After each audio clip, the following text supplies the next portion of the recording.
Hey guys, this is my second video today and I will make something different because I also play a little bit of Magic and I want to show you my commander.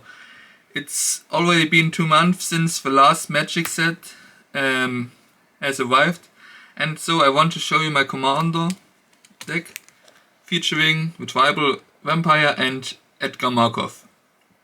So let's get started. For the creatures, I play a lot of 1-drops because of Edgar's eminence ability. It's good because you get, if you play 1 vampire, you get another token. So I play, come on, I play a lot of 1-drops. So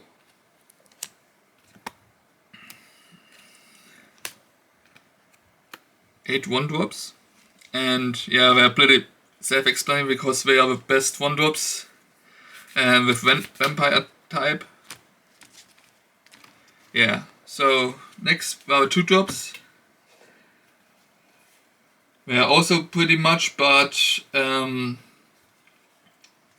we are not only have the ability of being a 1-drop, but also have pretty interesting features. So for example, with the 2 new ones out of the last 2 sets, and of the last set with 1. Then of course, Vampire has a lot of lords. So for example, with 1, he is the cheapest lord, and I also play a shapeshifter because he also pushes other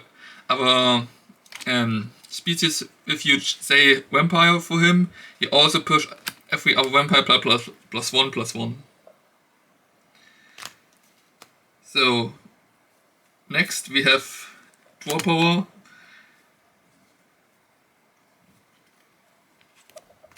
And of course the Blood Artist. I think it's pretty self-explained why I play him. So when we have the Null Priest, because if you have a big vampire in the graveyard, you can kicker her and play the vampire back. And of course, one of the new ones, Valdarvan Bloodcaster. I have the alternate art, so yeah, it looks pretty cool. Has also a flip cover. And if she comes in, and if she goes to battle, she can also make a blood token, which she can create a 2/2 vampire bat with haste and flying. It's pretty cool. So when you have this 2-drops, all 3 of them need 2 black ones, so it's a bit problematic for a 3 different color commander, but that's not the problem, I think. This is pretty safe explanation. Here is Death Touch and Lifelink with 1. This one gives counter, and this comes back from a grave if you drop a land. So now for the 3-drops.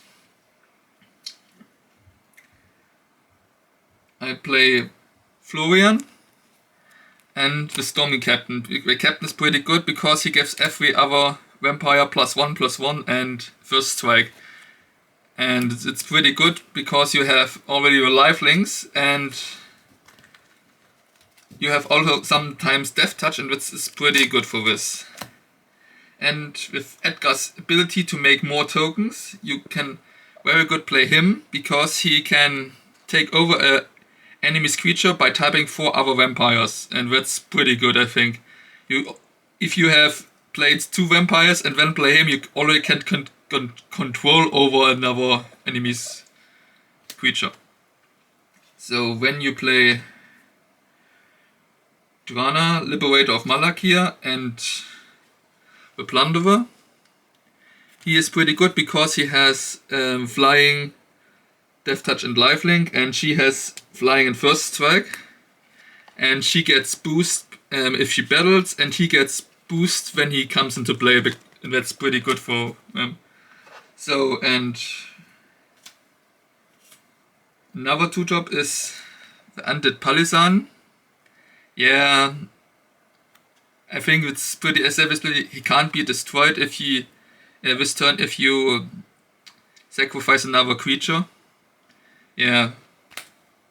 And then the vampires have one combo, and for this also is needed veto. The combo I explain later.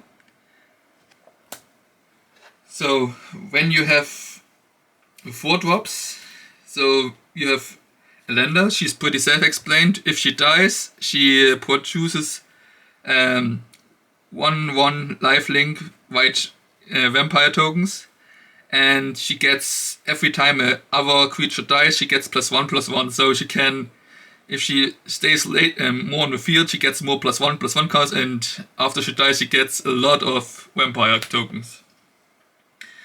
A new one is the Edgar Markov Groom, and he has a cool ability because he gives other vampires +1/+1, and if he dies, he goes into a coffin, and the coffin, every time it's on the field, plays a 1/1 black-white vampire, and after 3 rounds he transforms back to his former self.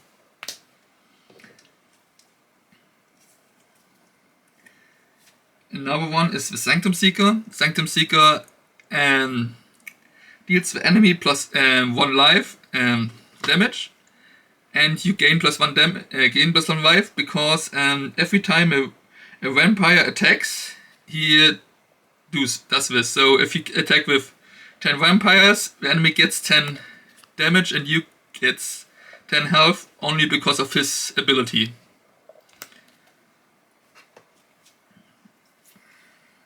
And of course, the Prophet of Dawn. She has the ability, if you have 10 permanents on the field, you can every upkeep phase draw a card of her ability. And I think most of the best cards of the vampires is the Bloodline Keeper. He gets every vampire he can tap to make a 2/2 vampire with flying, and if you have 4 or more vampires on the field, you can transform him if you pay 1 black. And on the other side, he is 5/5 flying, and he gives other vampires +2/+2. And I think that's pretty good if you have so many creatures on the field. So, and for the highest cards in my deck, from the mana value, I play him. He is the draw engine. He draws so much cards like vampires on the field. So if you have 4 vampires on the field, he comes in play. He gets a trigger of Markov, so you have 6 vampires. So you can draw 6 cards. You must pay 6 life, but I think that's with his many life gain not a problem here. And of course the Phantom of Rain. With his ability, when it comes into play, it destroys a creature, and every creature of your opponent that goes in the graveyard is exiled instead. So I think that's a pretty good ability. So, and these are the 3 non-vampire creatures I play. First is the Dark Confidant. I think that's pretty self-explained. He is to draw. Every upkeep phase, you can reveal the top card of your library and pay the converted mana cost and get it in the hand. This is also a draw engine. If a creature dies, you get to draw 1 card.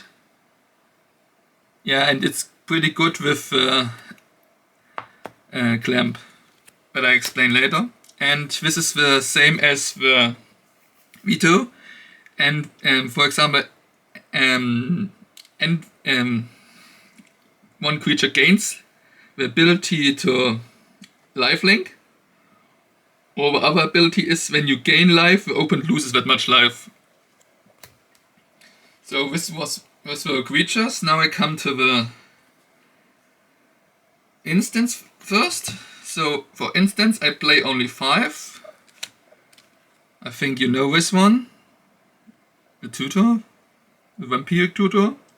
Pretty interesting because in the vampire deck a vampiric tutor, yeah. The swords and the path. Also pretty safe when you need to target removal and you can exile it. If you have problems with destruction your whole board, you can play Teferi's Protection and blink out. That's also pretty good. And if you have problems with artifacts of your enemy or enchantments, you can play this and destroy many of them. So I think it's a pretty good card here. So for the sorceries,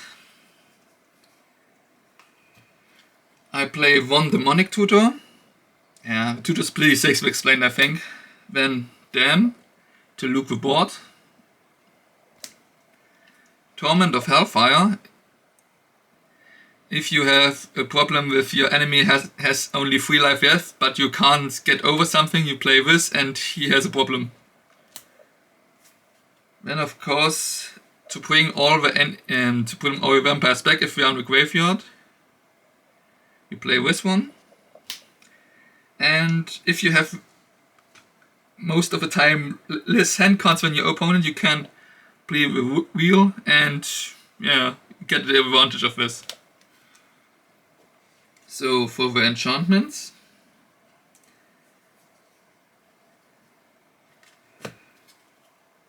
first I play Impact Tremors, and every time a creature comes into play, it deals 1 damage to every other opponent. And also counts for Edgar's ability, so you can, with 1 vampire played, you can get the enemies go 2 life less. Then Blind Obedience. Yeah, if you are not so fast, I think Blind Obedience is a pretty good card because it stops your opponents from getting advantage of his faster plays. Another pretty good card that comes into play is this one. If you need a removal and already take down some of your opponent's life and gain something, you have to play this one, which is pretty good. Then you have the ultimate draw card thing for black, Necropotence. Yeah, it's if you have many life points, I think Necropotence pretty good. And then you have, I think, one of the most problematic cards nowadays in Magic, Smothering Tithe. Every time your opponent draws, he must pay 2, or you get a treasure token. And I think this treasure token from 1 mana is pretty good.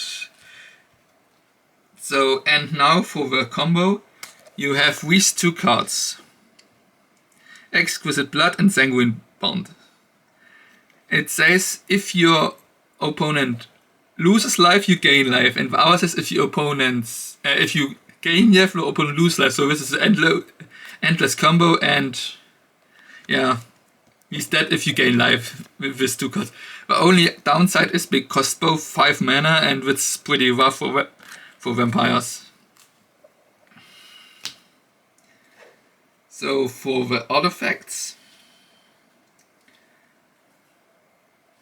I play 3 0 mana artifacts, Quo Mox, Mana Crypt, and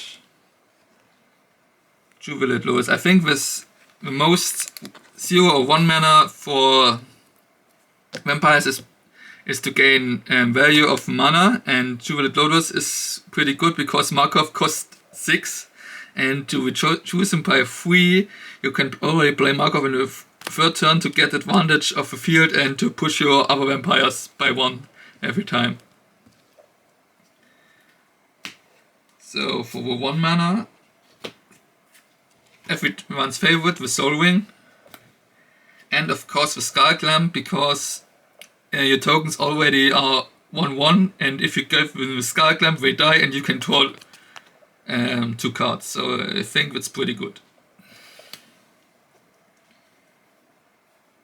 For 2 mana we have Signets. the Raptor Signet, the Out of Signet, and the Arcane Signet. I don't play the other one because I think you don't have so much white-red spells, so you don't need them. But you already need the black mana because you have many black creatures. So, and the last two artifacts are the Horn of the Herald and this one. The Horn is pretty good because you already have vampires, and if you draw them you get an extra card and you will choose every vampire by one, so that's pretty good. And this, if you play a tribal deck, I think this is pretty good. It's a bit old, but it's always gold here. So, and for the Planeswalker I play two Sovereigns. The old Sovereign Imperious Bloodlord and the new one. And I think both are pretty good, and the new one you can play in more decks, I think, because of this +1 ability to draw a card. And now for the lands. I play 4 fetch lands. Backmarsh.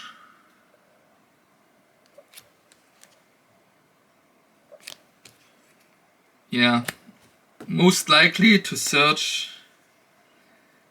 these two in the battlefield. The dual color lands that are not more in the rotation. I want to have a third one, the Badlands, but I first need to buy them, so it's a bit tough here. So if you have 2 lands, you already have a third land, that's the Triumph. With a Waldheim in this time. And of course you have your shock lands of each combination, and yeah, they are pretty good. When you have of course your basics, I play 6 swamps, 1 mountain and 1 plain. And of course the other dual lands, of course not dual lands, but lands will have the ability to make dual color. But they have already a problem because they are need to have a swamp or only have 2, or to have 2 or more lands on the battlefield, so that's always a bit problematic. So let's go with the lands that they are a bit unique. You play Voldaren's Estate, of course, because we for the blood tokens, and they give you mana for every vampire. The same goes for the Therium, and of course for the tower. When you play also the Cavern of Souls, this is pretty safe one because you don't want to get your high vampires negated or get your command negated when it comes out, so I think Cavern of Souls is the best card for this. And you get the Path of Ancestry Squire 1 is pretty good in this deck, so I think you need to play this one. So, and for the last lands, I play 1 Ursa Saga to fetch most likely the Lodos, the Clamp, the Soul Ring, or the Mana Crypt. And of course, if you need to make many swarms, you need to play Orborg. If you have no swarms in your hand, this is the best card for this. And of course, if you have swarms, you also need to play the castle because you can draw a card.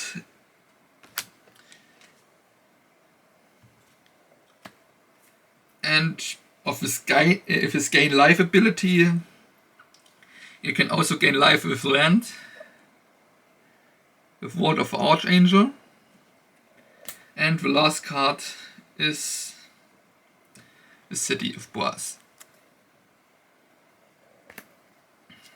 So, and the last part is, of course, you need to play tokens. So Edgar produces 1 black, 1/1/1 black vampires the ability of Sovereign to produce also vampires is you can get a 2/3 flying vampire with lifelink.